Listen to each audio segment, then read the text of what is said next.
자, 이 시간에는 베드로전서 강의 8번째 시간입니다. 그리스도인으로서 우리는 이 땅에서 나그네입니다. 순례자일 뿐입니다. 우리의 삶은 저 하늘에 있는 우리의 참된 본향을 향해서 나가는 그런 삶이고, 여기는 잠깐 머무는 곳입니다. 이 땅은 영원하지 않습니다. 우리가 가지고 있는 것도 잠시 우리에게 맡겨진 것일 뿐입니다. 우리가 인생을 여행할 때 우리한테는 영적인 길을 안내하는 지도가 있어요. 예전에 내비게이션이 없던 시절 어떻습니까? 길을 모르면 창문을 내리고 길 가는 사람이나 또는 택시 기사한테 길을 물어봤던 그런 기억이 납니다. 지금은 내비게이션이 발달했습니다. 그래서 전국 어디나 쉽게 길을 찾아갈 수가 있게 되었어요. 복음 전도자가 없던 그런 시절에는 누가 우리한테 쪽복음을 하나 전해주면 신기해서 여러 번 읽거나 살펴보기도 했습니다. 지금은 홍수가 나서 사람들이 마실 물이 없어서 목말라한 것처럼 이 말씀의 홍수 속에서 살아갑니다. 그럼에도 우리는 바른 말씀 찾기가 매우 힘든 그런 시기에 살고 있습니다. 우리가 이 삶의 여정을 바르게 나가기 위해서 하나님께서는 은혜로 우리한테 성령이라고 부르는 놀라운 말씀, 육신적인 삶이 아니라 영적인 삶을 살아갈 수 있는 그런 지도를 주셨습니다. 말씀을 통해서 우리는 옛 사람, 옛 성품을 다 벗어버리고 새 사람, 새 성품을 가지고 하나님을 기쁘시게 하는 그런 삶을 살 수 있게 되었습니다. 그런데 안타까운 것은 많은 사람이 인생을 살면서 그들을 천국으로 인도할 수 있는 이 책을, 이 지도를 진지하게 생각하지 않는다는 것입니다. 심지어 많은 그리스도인조차도 이 지도의 많은 부분, 상당한 부분을 모르면서 살아가고 있어요. 오늘 설교를 통해서 하나님께서 여러분에게 이 하나님께서 주신 이 놀라운 말씀의 가치를 일깨워 주시기를 바랍니다. 그래서 오늘 설교의 제목을 말씀의 경이로움 4가지와 영적 성장이다 이렇게 정했습니다. 오늘 말씀을 통해서 우리가 이 말씀을 읽는 것이 얼마나 중요한가 하는 그 필요성을 잘 이해할 수 있기를 바랍니다. 오늘 말씀을 다시 한번 보겠습니다. 오늘 말씀에 보니까 23절에 너희가 다시 태어난 것은 썩을 씨에서 난 것이 아니요 썩지 아니할 씨에서 난 것이며 살아있고 영원히 거하는 하나님의 말씀으로 된 것이니 이는 모든 육체는 풀과 같고 사람의 모든 영광은 풀의 꽃과 같기 때문이라. 풀은 마르고 그것들의 꽃은 떨어지나. 이렇게 시작이 됩니다. 저는 어릴 때 이 말씀을 보면서 인생이 풀과 같다고? 우리 몸은 풀이 아닌데 왜 풀과 같다고 할까 하고 생각했던 그런 적이 있어요. 그러면서 사람의 모든 영광은 풀의 꽃과 같다라고 합니다. 그때 이제 중학교 때 한자 시간에, 한문 시간에 화무 11홍이라는 한자를 배운 그런 기억이 납니다. 그러니까 꽃이 폈다 하더라도 열흘 넘게 그 아름다움이 지속되는 그런 꽃은 없다는 것이죠. 오늘 이 말씀은 어떤 사람들 향해서 기록이 된 것일까요? 이교도에 우상 숭배하는 것 같은 그런 조상들로부터 전통으로 물려받은 헛된 행실로 구원받지 않은 사람들한테 주시는 말씀입니다. 예수 그리스도의 보배로운 피로 구속받은 사람들, 오직 믿음으로 구원받은 사람, 율법의 행위가 아니라 복음의 진리에 순종함으로 우리의 혼을 깨끗하게 만든 그런 사람들, 그리고 다시 태어난 사람들한테 주시는 말씀이에요. 어떻게 다시 태어납니까? 인간의 썩을 육신이 아닌 살아있는 하나님의 그 말씀을 통해서 다시 태어난 그런 사람들을 위해서 오늘 말씀이 기록이 되었습니다. 바로 오늘 우리에게 주시는 그런 말씀이에요. 여러분 어떻게 구원을 받았습니까? 우리는 선포되는 복음을 듣고 믿어서 구원을 받았어요. 이 성경 구절에서 우리는 하나님의 말씀을 놀랍게 만드는 그런 다양한 속성들을 알아볼 수가 있습니다. 오늘 우리가 살펴볼 것은 이 하나님 말씀의 놀라움, 경이로움이에요. 첫째로 이 말씀은 살아있고 영원히 거합니다. 영원히 거한다는 말은 변치 않는다는 그런 말씀이에요. 그래서 오늘 말씀은 이 점을 강조합니다. 말씀은 어떤 특성이 있습니까? 거기 23절에 보니까 썩지 아니할 씨에서 난 것이고 살아있고 영원히 거하는 말씀으로 되었다라고 말씀을 해요. 여기 보니까 썩을 씨가 아니라 썩지 아니할 씨라고 말씀하십니다. 살아있고 영원히 거하는 하나님의 말씀이에요. 이 말씀은 영원토록 변하지 않습니다.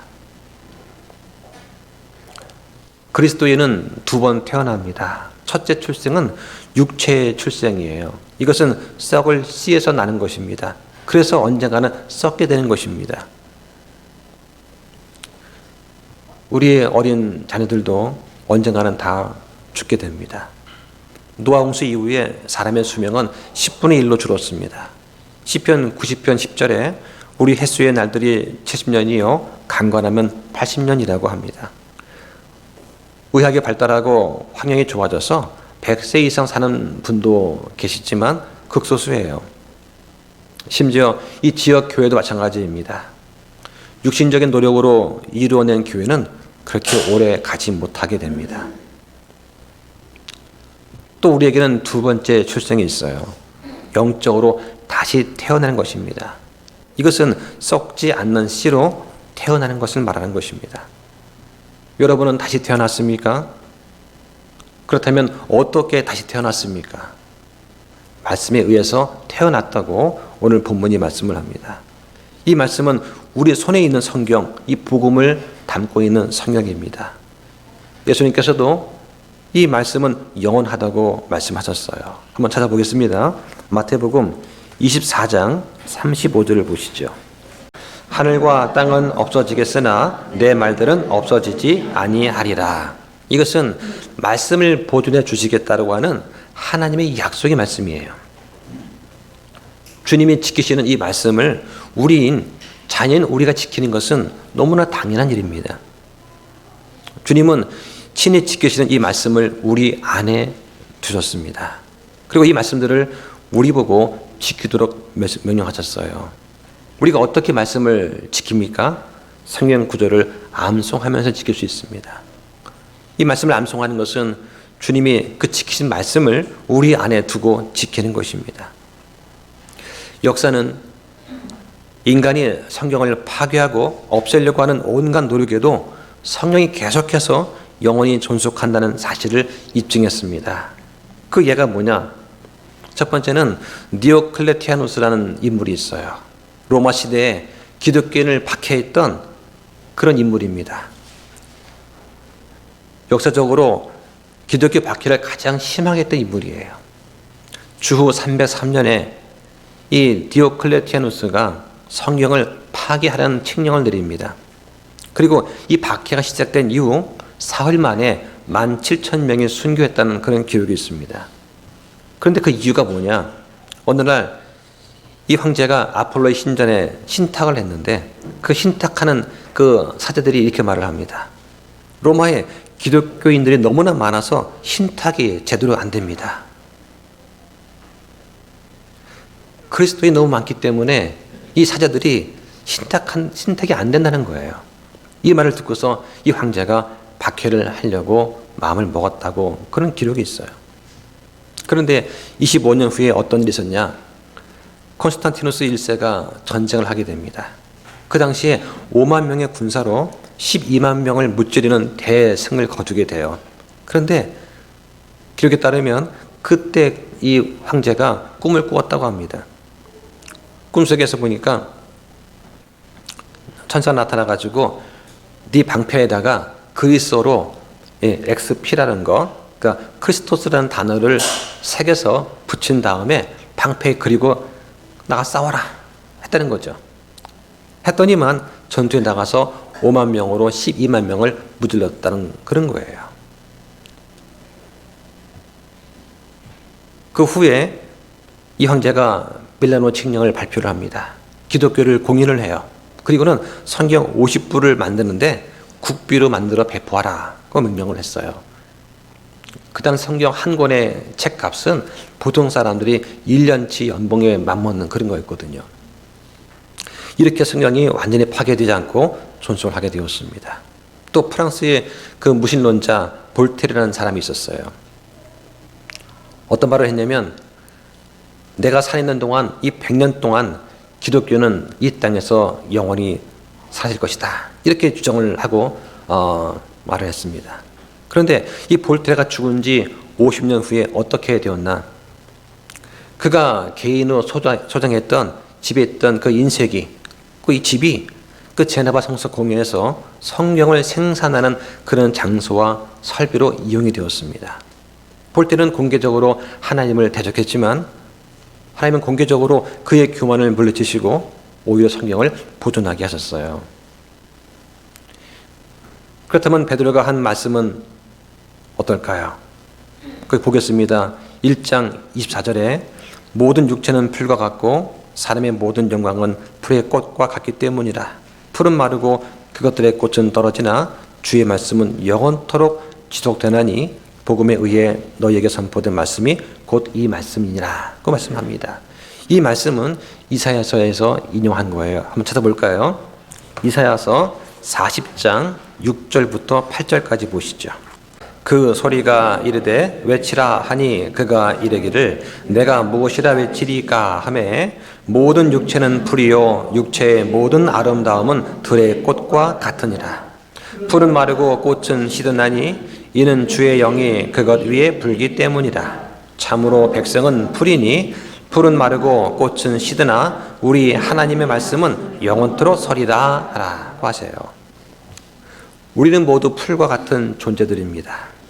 우리는 본질적으로 이 땅에서 곧 사라져버리는 그런 존재들이에요.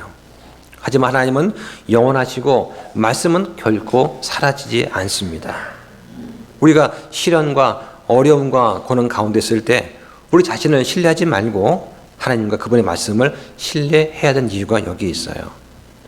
말씀의 경이로움 두 번째는 이 말씀이 사람을 다시 태어나게 할 수 있다는 것입니다. 잘 알려진 과학의 법칙 가운데 생명은 생명을 낳는다 하는 그런 법칙이 있어요. 이것을 생물 발생의 법칙이라고 합니다. 기계는 기계를 조립할 수는 있어도 생명을 낳을 수는 없습니다. 생명을 낳는 것은 생명을 가진 존재만 가능한 거예요. 요즘에 챗 GPT라는 그게 이슈가 되고 있습니다. 이 챗 GPT는 아주 정보를 얻는 데는 아주 꽤 유용한 것 같습니다. 저도 한번 사용을 해봤습니다. 도대체 뭔가 하고. 근데 일주일 단위로 이게 버전업이 되는데 아주 놀라워요. 예. 개인은 물론 이 학교나 회사에서 각종 정보를 손쉽게 얻고 변형하는 데 이용합니다. 근데 문제는 학생들이 논문이나 원문을 보고 공부를 해야 되는데 그렇지 않아요. 출처를 찾지 않고 이 GPT가 그냥 그럴듯하게 구성해 준 그 답변을 보고 이게 맞는 것이냐 인용을 하고 그걸 갖다가 리포트를 낸단 말이죠. 이 GPT의 G가 뭐냐? 생성이란 뜻이에요. 말하자면 그럴듯하게 앞뒤 문맥을 따져서 말을 만들어내는 거예요. 그러다 보니까 회종대왕 시대에 없던 맥북 프로를 이 GPT가 있는 걸로 가정을 하고 써보니까 기능이 안 좋으니까 내다 버렸다. 뭐 이렇게 답변을 한 거예요. 그러니까 난리 난 거죠.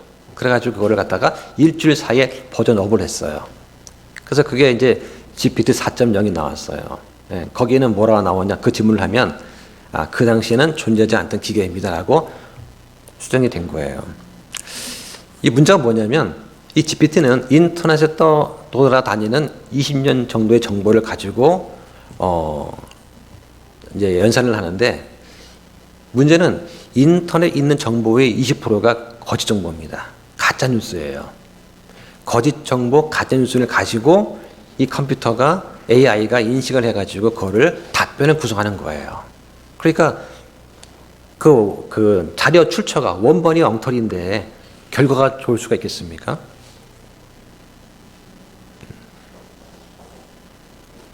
우리 성경에 사본이 두 가지가 있잖아요. 그죠? 우리가 사용하는 이 킹잼 성경, 그죠?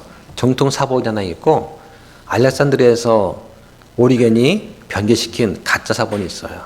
그런데 전 세계에 있는 대부분의 많은 현대학본들이 이 가짜 사본 가지고 만들어요. 그러니 아무리 번역을 잘해도 교리가 틀어질 수밖에 없는 거 아닙니까?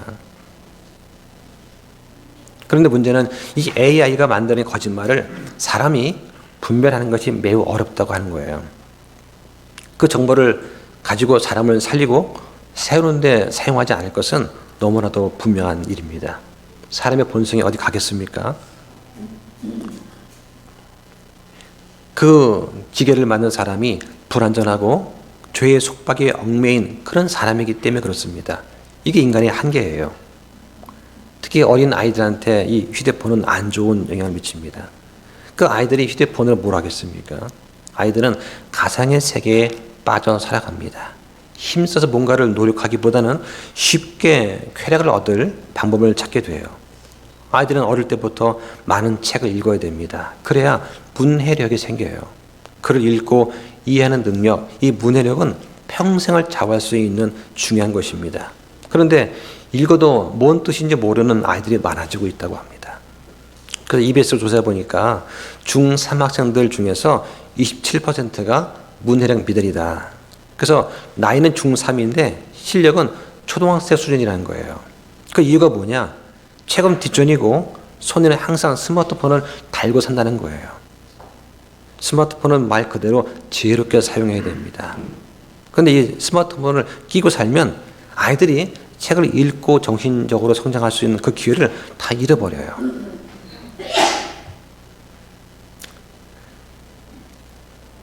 이 하나님의 말씀은 영이요 생명입니다. 그래서 영적인 생명을 낳을 수가 있어요. 이게 무슨 말입니까?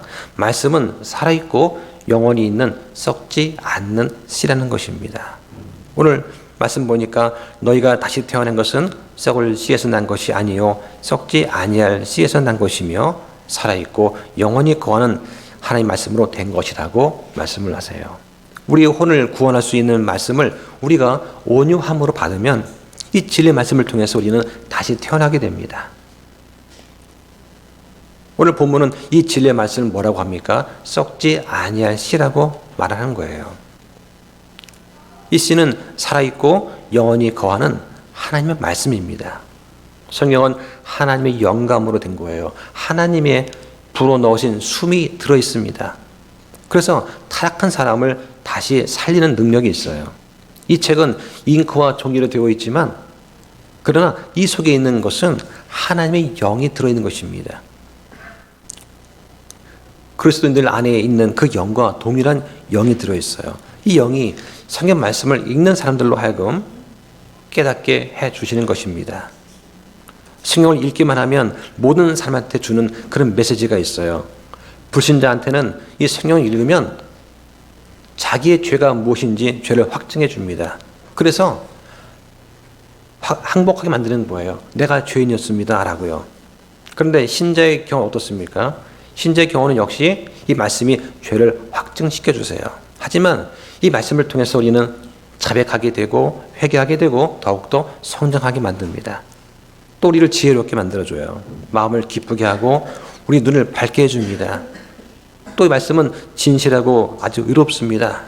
꿀보다 더 달게 여겨지는 거예요. 말씀은 살아있고 권능이 있습니다. 한번 찾아볼까요? 히브리서 4장 12절 보시죠. 하나님의 말씀은 살아있고 권능이 있으며 양날 달린 어떤 검보다도 예리하여 혼과 영과 및 관절과 골수를 찔러 둘로 나누기까지 하고 또 마음의 생각과 의도를 분별하는 분이시니 했습니다. 자, 처음 성경을 읽을 때 이 말씀이 어떤 검보다 예리해서 혼과 영과 관절 골수를 찔러 나눈다. 이 말씀이 잘 이해가 안 돼요. 예, 저는 처음엔 이 말씀이 잘 이해가 안 되었습니다. 성경은 혼과 영과 관절과 골수를 찔러서 나눌 수 있다고 말을 합니다. 아무리 의학 기술이 발달해서 이 뼈와 관절은 분리할 수 있어도 혼과 영은 분리할 수가 없습니다. 이게 바로 사람의 한계예요. 사람들은 어떻습니까? 성경이 없는 기독교를 원합니다. 왜냐하면 성경 때문에 내 마음이 찔리고 상처를 입고 싶지 않기 때문이에요. 저는 누군가가 성경적인 설교를 하는 걸 들으면 마음에 찔림을 느낍니다. 또 성경을 통해서 내 삶이 변화된 그런 간증을 들으면 은혜가 돼요. 말씀을 읽을 때마다 그 말씀의 검이 저의 마음속을 마구 헤집고 다닙니다. 그리고는 하나님을 기쁘시게 하지 못하는 내 안의 모든 것들을 다 도려내 버립니다. 성경은 그래서 살아있는 책입니다. 성령께서는 이 책을 검으로 사용하세요. 그래서 믿는 사람들이 그 마음의 생각과 의도를 분별해 내시는 겁니다. 예수님은 또 이렇게 말씀하셨습니다. 한번 찾아볼까요? 요한복음 6장 63절입니다. 살리는 것은 영이며 육은 아무것도 유익하게 하지 못하느니라. 내가 너에게 이르는 말들 그것들은 영이요 생명이니라. 우리는 주님을 만난 사람들입니다. 여러분은 어떻게 주님 만났습니까? 주님을 인격적으로 만났습니까? 다시 말해서 눈물로 회개하면서 주님을 나의 구원자로 영접을 하셨나요? 그런데 주님을 내가 만났던 것만으로는 충분하지 않습니다. 여러분은 매일 영적인 양식으로 여러분의 속사람을 먹여야 합니다. 여러분은 매일 이 예수 그리스도를 먹어야 되는 거예요. 자, 무슨 말입니까? 그 앞에 있는 구절을 보실까요? 6장 55절을 보시죠. 6장 55절. 거기 보니까 내 살은 참으로 양식이요 내 피는 참으로 음료라고 하십니다. 구약시대에 있는 만나는 그런 것은 하나의 그림자였습니다. 예표였어요. 이 예수님의 살과 피는 실체가 됩니다. 그 다음 구절 보니까 내 살을 먹고 내 피를 마시는 자는 내 안에 거하며 나도 그 안에 거하느니라고 하세요. 천주교는 이것을 문자 그대로 봅니다. 그래서 미사 때마다 먹는 빵과 포도주가 예수님의 실제 몸과 피를 먹는 거라고 간주를 해요. 이게 화자설입니다. 이건 잘못된 것입니다. 우리는 성경을 바로 보아야 됩니다. 그 다음 구절에 살아계신 아버지께서 나를 보내셨고 내가 아버지로 말미암아 사는 것 같이 나를 먹는 자도 그렇게 나로 말미암아 살리라고 하세요. 이 요한복음 6장은 주의 만찬과는 무관한 말씀이에요. 그런데 이 천주교와 장로교에서는 이 구절을 가지고 주의 만찬 때 사용을 합니다. 이 요한복음의 말씀은 예수님이 죽기 1년 전에 하신 말씀입니다. 그리고 주의 만찬은 예수님께서 십자가에 돌아가시 전날 밤에 하신 거예요. 그래서 유월절 행사를 주의 만찬으로 바꿔주신 겁니다. 그렇다면 예수님을 먹는다는 게 무슨 뜻입니까? 그것은 예수님께서 아버지로 말미암아 사시는 것처럼 우리도 예수님으로 말미암아 사는 것을 말하는 것입니다. 예수님께서 아버지와 교제를 나누셨던 것처럼 우리도 예수님과 친밀한 교제를 나누라는 거예요. 이게 바로 예수님 먹는 거예요. 우리는 이 기록된 말씀을 보면서 예수님과 친밀한 교제를 나눠야 됩니다. 우리는 어떻게 다시 태어납니까? 사람이 하나님의 말씀을 받고 순종할 때, 그럴 때 다시 태어날 수가 있어요. 한번 찾아볼까요? 야고보서 1장 18절 보시죠. 그분께서 자신의 뜻에 따라 진리의 말씀으로 우리를 낳으셨으니 이것은 우리가 그분의 창조물 중 첫 열매 종류가 되게 하려 하심이라. 하나님은 진리의 말씀으로 우리를 낳으셨습니다. 이 말씀은 생명의 씨앗이에요.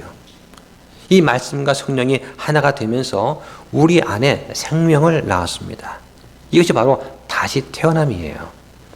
다시 태어난다는 것, 다시 말해서 중생, born again입니다.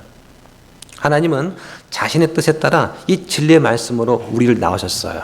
다른 걸로 낳으신 게 아닙니다.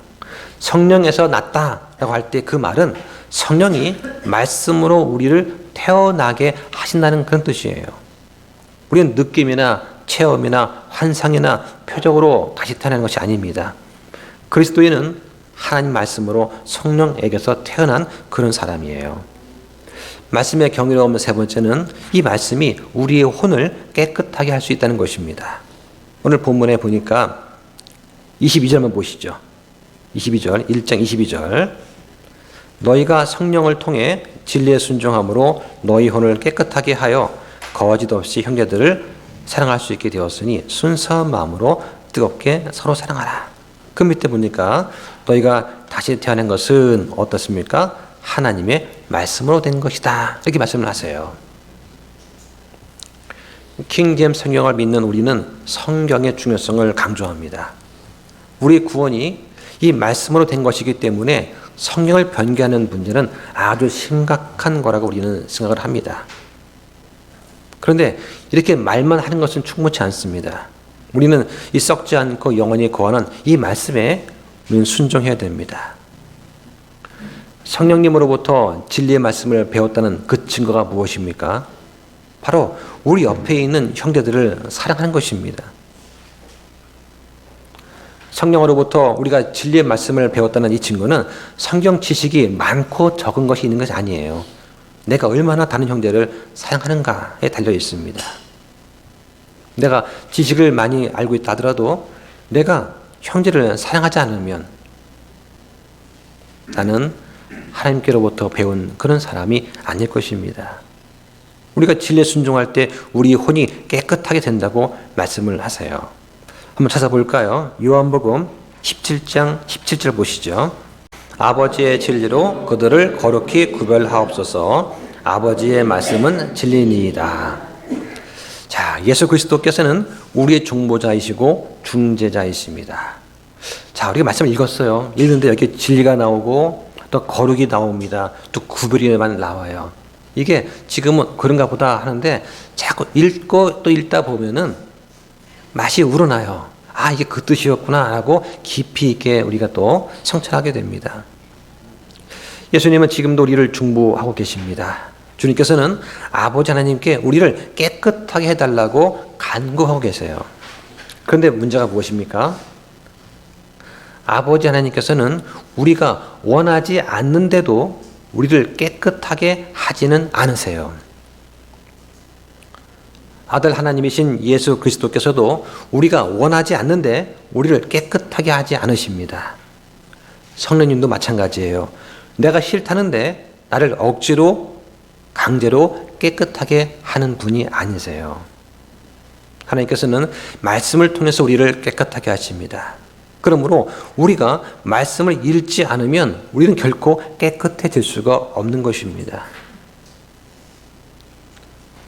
우리가 자신을 거룩하게 해달라고 하루 종일 기도를 한다고 해도 성경을 읽지 않고 또 읽은 성경을 내가 믿지 않으면 하나님께서는 우리를 깨끗하게 해주지 않으세요. 왜 그렇습니까? 하나님은 말씀을 통해서 일하시는 분이기 때문입니다. 우리가 그 말씀을 믿지 않는다면, 순종하지 않는다면 하나님께서는 우리 안에서 일하실 수가 없으세요. 말씀이 어떻게 우리 혼을 깨끗하게 할까요?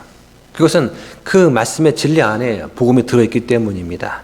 누구든지 그분을 믿는 자는 그분의 이름을 통해서 죄들의 사면을 받는다고 말씀하세요. 이 말씀의 경이로움 네 번째는 우리한테 지속적인 성장을 가져온다는 것입니다. 자, 오늘 본문 2장 2절을 보세요. 2장 2절에 새로 태어난 아기들로서 말씀의 순수한 젖을 사모하라. 이것은 너희가 그 젖으로 말미암아 성장하게 하려 함이라. 자, 아마 개역 성경을 많이 보신 분들은 이 구절을 보고서 좀 다르다라고 느끼실 거예요. 개역 성경 어떻게 되었습니까? 여기에 말씀의 순수한 젖을 삼아라고 되어 있지 않고 신령한 젖을 삼아라고 되어 있습니다. 그리고 성장하게 하려 함이라가 아니라 구원에 이르도록 자라게 하려 함이라라고 되어 있습니다.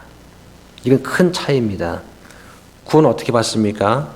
예수 그리스도께서 우리의 죄 때문에 십자가에 달려 죽으시고 묻히셨다가 사흘 만에 부활하셨다는 그 복음을 듣고 믿었을 때 즉시 구원받는 것입니다. 즉시 구원받는 거예요. 그런데 개역 성경은 어떻습니까? 이 말씀의 순수한 젖을 신령한 젖으로 바꾸었습니다. 그래서 순수한 말씀을 믿는 것보다 뭔가 신비한 체험을 더 추구해야 되는 것처럼 만들었어요. 신비한 체험을 하지 않으면 구원받지 않는 것처럼 그런 분위기가 된 것이죠. 또 구원에 이르도록 이라는 말을 첨가했습니다. 믿음으로 구원받는 게 아니라 구원에 이렇게 자라야 한다는 다른 복음을 말하고 있는 거예요. 이건 우리가 믿는 받은 복음이 아닙니다. 이것은 믿음에다가 행위를 더하는 가톨릭 방식의 구원 방식이에요. 우리의 믿음은 그렇게 얻는 것이 아닙니다. 오직 믿음으로 되는 거예요. 그리고 즉시 구원받는 것입니다. 구원받는데 천일 기도를 해야 되고 새벽 기도를 나와야 되고 그런 거 아니에요. 그리스도인의 영적 성장은 전적으로 말씀에 달려 있습니다. 이 말씀이 너무 놀랍지 않습니까? 이 말씀은 살아있고 영원합니다. 사람을 다시 태어나게 합니다. 우리 혼을 깨끗하게 합니다. 그리고 우리를 더욱 성장하게 해주는 거예요. 너무 놀라워서 어느 한 구절도 소홀히 할 수가 없습니다. 사람의 말씀을 결코 파괴할 수 없다는 그것은 이미 역사가 증명이 했습니다. 사람이 다시 태어나고 영적으로 성장하기를 정말 원한다면 이 썩지 않을 씨, 이 말씀이 반드시 필요한 것입니다. 자, 이번에는 이 말씀이 우리 삶에 주시는 영적인 성장에 대해서 말씀을 드리려고 합니다. 우리가 영적 성장하려면 무엇이 필요할까요? 우리가 이 말씀 안에서 성장하려면 준비할 것과 버려야 할 것이 있습니다. 먼저 우리는 마음의 흙을 준비해야 됩니다. 텃밭을 가꾸기 위해서 땅을 준비할 때처럼 우리는 이 마음의 흙을 잘 준비해야 돼요. 먼저 잡초가 무성한 땅을 우리는 청소를 해야 됩니다. 돌밭, 가시밭을 좋은 밭으로 바꾸어야 돼요. 그리고 이 씨앗이 방해받지 않고 자라도록 내가 성경을 읽을 시간과 장소를 잘 준비를 해야 됩니다. 예전에는 한 집에 대가족이 살았습니다. 기도하고 성경 읽을 만한 시간과 장소가 마땅치 않았어요. 아마 중학교 때까지인가요? 밤에 이렇게 하다 보면 갑자기 불을 끄라고 그래요. 등어 간제라는 거 아십니까? 민마기 때마다 9시만 되면은 불을 다 끄라고 했어요. 내일 시험인데 불을 끄라고 그래요. 그럼 어떤 촛불을 켜고서 커튼을 치고 이제 공부를 하는 거죠. 그 전기세 또 아낀다고 아버지가 불 끄라고 그래요. 그러면 꼬마 전구 켜고 형광등 꼬마 전구 딱 켜고 입을 뒤집어 쓰고 봤던 그런 기억이 납니다. 지금은 그때보다는 여유가 많지 않습니까? 각자 다 방이 있고 원하기만 하면 얼마든지 기도할 수 있는 장소가 우리한테 있어요. 근데 그때보다 더 기도를 안 하는 것 같아요. 또 우리가 버려야 될 것이 있어요. 자, 오늘 말씀 보면 2장 1절에 그러므로 모든 악의와 모든 교람과 위선과 시기와 모든 비방하는 말을 버리라고 하십니다. 악의는 남을 해치려는 마음입니다. 악한 의도를 품는 거예요. 이것은 교회를 뜨게 하는 누룩과 같은 겁니다. 교활함은 남을 속이는 것입니다. 위선은 남을 기만하는 거예요. 여기서 하는 말과 저기서 하는 말이 다른 것입니다. 시기는 내가 원하는 것을 나는 없는데 남이 가지고 있기 때문에 생기는 그러한 질투의 감정입니다. 비방은 이 시기와 질투가 생기면 남을 비방하게 되는 거예요. 이 말씀이 우리 삶에 꽃을 피우려면 이런 것들을 우리 안에서 없애야 됩니다. 성경은 이렇게 새로 태어난 아기들이 젖을 찾듯이 말씀을 사모하라고 합니다. 그래야 영적으로 성장할 수가 있어요. 둘째로 우리는 이 말씀에 대한 합당한 소망을 가져야 됩니다. 베드로는 우리가 가져야 될 이 당연한 소망이 무엇인지 설명하고 있습니다. 우리는 젖을 사모하는 갓난 아기들 같아야 됩니다. 거기 2장 2절에 보니까 새로 태어난 아기들로서 말씀의 순수한 젖을 사모하라. 이것은 너희가 그 젖으로 말미암아 성장하게 하려 함이라. 3절에 주께서 은혜로우신 것을 너희가 맛보았으면 그리하라고 하세요. 아기들이 이 젖을 사모하는 것은 당연한 것입니다. 우리도 다시 태어났으면 말씀을 사모해야 되는 것이죠. 그런데 사모하라는 말씀의 뜻이 무엇일까요? 아기 엄마는 어린 아기의 젖을 줄 때는 그 시각을 정확히 살핍니다. 우리 아이가 몇 시간마다 잠을 깨서 젖을 찾는지 생각을 해두고 그 때가 되면 먹을 것을 주는 거죠. 학교에서 학생들은 정해진 때가 되면 매일 식당으로 달려갑니다. 밥 먹는 것을 사모하기 때문입니다. 그 당연한 것입니다. 직장에서 일할 때도 정해진 식사 시간이 있어요. 때로는 바빠서 못 먹을 때도 있습니다. 하지만 그 일이 끝나면 식당으로 달려갑니다. 그 당연한 것입니다. 그런데 만약 우리가 오늘 어떤 일 때문에 정해진 시간에 성경을 읽지 못했다면 그 일이 끝나자마자 성경을 향해서 달려가야 됩니다. 당연한 거 아닙니까? 이게 바로 말씀을 사모하는 거예요. 이게 합당한 소망입니다. 이 말씀에 대해서 우리는 그렇게 갈망하고 있습니까? 우리는 말씀을 규칙적으로 먹고 있나요? 우리가 이 말씀을 먹는 것만큼 우리가 음식을 먹는다면 아마 육체적으로 다 말라 죽지 않겠습니까? 아마 거의 다 영양실조일 거예요. 자, 말씀 좀 찾아보겠습니다. 마태복음 4장 4절 보시죠. 그분께서 응답하여 이르시되 기록된 바 사람이 빵으로만 살 것이 아니요 하나님의 입에서 나오는 모든 말씀으로 살 것이라 하였느니라 했습니다. 말씀은 영이고 생명입니다. 우리는 말씀을 먹어 살 수 있어요. 우리의 몸은 빵을 먹고 살지만 우리의 혼은 하나님의 말씀을 먹고 살기 때문입니다. 자, 또 찾아볼까요? 시편 119편 165절 보시죠. 주의 법을 사랑하는 자들에게는 큰 평안이 있나니 아무것도 그들을 걸려 넘어지게 하지 못하리이다. 있습니다. 여기 큰 평안이 있다고 합니다. 이것은 말씀을 사랑할 때 내 안에 주어지는 큰 내 안에 내적 양심의 평안을 말하는 거예요. 그래서 말씀을 사랑하는 사람한테는 그 무엇도 이 말씀을 사랑하는 그 마음에서 평안을 빼앗아 갈 수가 없는 것이죠. 아무리 갓난하고 아무리 아이들의 속을 썩여도 성경을 읽고서 눈물 흘리는 그 부모의 마음은 평안이 올 수가 있는 것입니다. 자, 하나 더 볼까요? 예레미야 15장 16절 보시죠. 내가 주의 말씀들을 발견하고 그것들을 먹음에 주의 말씀이 내게 기쁨과 마음의 즐거움이 되었사오니 오 주 군대들의 하나님이여 나는 주의 이름으로 불리나이다. 말씀을 발견하고 말씀을 먹으니까 기쁨과 마음의 즐거움이 되었다라고 말을 합니다. 성경을 읽는 것은 부담을 주는 것이 아니에요. 우리가 맛집에서 맛있는 식사를 하기 위해서 여기저기 돌아다닌 것처럼 이 말씀은 어떤 즐거움이 있을까? 저 말씀은 어떤 즐거움이 있을까 하면서 맛집 탐방하는 것 같은 거예요. 그런 기쁨과 즐거움이 있다는 거예요. 그러면서 우리한테 안식과 재충전을 할 수 있는 그런 시간이 되는 것입니다.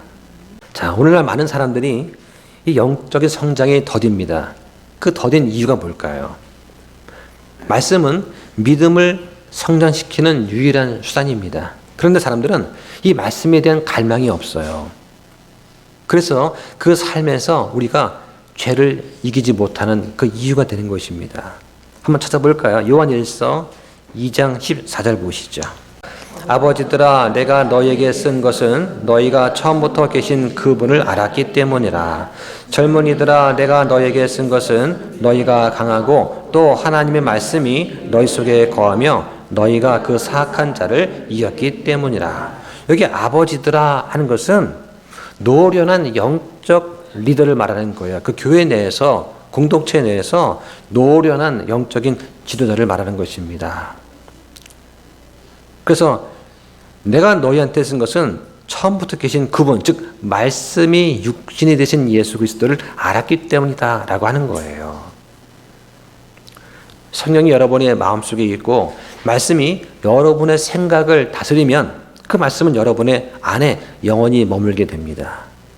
그 말씀이 우리 안에 거할 때 우리가 마귀의 유혹을 이길 수 있는 거예요. 영적인 승리는 이 성령의 검, 즉 하나님 말씀이 우리 안에 풍부하게 거할 때 가능한 것입니다. 말씀이 우리 안에 있을 때 기도하기가 너무나 좋고 또 어떻게 해야 될 것인지 우리가 알 수 있는 지혜가 주어지는 거예요. 그래서 우리가 경륜이 많으신 우리가 어르신들을 대해서 왜 상담을 합니까? 나이도 많고 경륜도 많지만 말씀을 많이 알고 있기 때문에 그런 거예요. 이럴 때 어떻게 하면 되겠습니까? 라고 젊은 사람이 물었을 때 노련한 그런 영적인 리더들은 말씀해 보니까 이런 것이 있으니까 이렇게 하면 좋겠다 라고 가이드를 주는 거예요. 이런 가이드를 주지 못한다면 안타까운 거죠. 사람들이 이 말씀에 대한 갈망이 없기 때문에 많은 사람들이 교회를 5년 다니고 10년 다니고 15년 이상 다녔어도 하나님의 성품을 따르는 그런 경건한 자들이 되지 못하고 있는 것입니다. 한번 우리는 생각해 봐야 됩니다. 나는 과연 매일 성경을 읽고 묵상하고 있는가? 또 해마다 정기적으로 우리가 성경을 통독하고 있지 않습니까? 내가 성경을 통독하지 않고 있다면 과연 내 안에는 말씀에 대한 그런 갈망이 있는가 하고 한번 생각해 보시기 바랍니다. 자, 말씀을 정리하겠습니다. 오늘 본문에 보니까 2장 1절 3절에 새로 태어난 사람의 특징이 나옵니다. 하나님의 구원을 진정으로 받아들인 그 사람은 어떤 특징이 있나? 첫 번째는 옛 생활의 죄에서 돌이킵니다. 그 1절에 보니까 그러므로 모든 악의와 모든 교활함과 위선과 시기와 모든 비방하는 말을 버린다고 했습니다. 두 번째는 말씀을 지속적으로 먹고자 합니다. 그 2절에 보니까 새로 태어난 아기들로서 말씀의 순수한 젖을 사모하라고 말씀을 하세요. 그리고 성장하게 한다고 말씀하십니다. 또 세 번째는 예수 그리스도께 나의 인생을 내어 드리려고 합니다. 오늘 본문 2장 3절에 보니까 주께서 은혜로우신 것을 너희가 맛보았으면 그리야 하라고 하세요. 맛보았다는 게 무엇입니까? 체험으로 안다는 거예요. 아기가 저주의 맛을 알게 된 것처럼 말씀의 능력을 경험했으면 그렇게 하라는 것입니다. 우리가 말씀으로 다시 태어났다면 성령 읽는 것을 우리의 삶의 필수적인 부분으로 만드시기를 바랍니다. 말씀을 사모하기 바랍니다. 여러분이 이런 복음에 순종하지 않았다면 오늘 이 시간부터 순종하시기 바랍니다. 우리가 오늘 나눈 그 말씀 속에 놀라운 말씀이 들어 있습니다. 주의 말씀은 영원토록 지속되나니 복음에 의해 너에게 선포된 말씀이 곧 이 말씀이라고 합니다. 우리가 복음을 전하는 것은 썩어 없어질 육신을 위한 게 아닙니다. 우리는 사람들이 병을 고쳐주기 위해서 복음을 전하는 게 아닙니다. 이 땅에서 몇 년 더 잘 살게 하려고 복음을 전하는 것이 아닙니다. 우리는 사람들의 혼이 구원받게 하기 위해서 복음을 전합니다. 중요한 것은 혼의 구원입니다. 우리가 말씀에 순종하고 다시 태어나고 이 말씀을 계속 먹으면서 계속 성장할 수 있기를 축원합니다. 기도 마치겠습니다.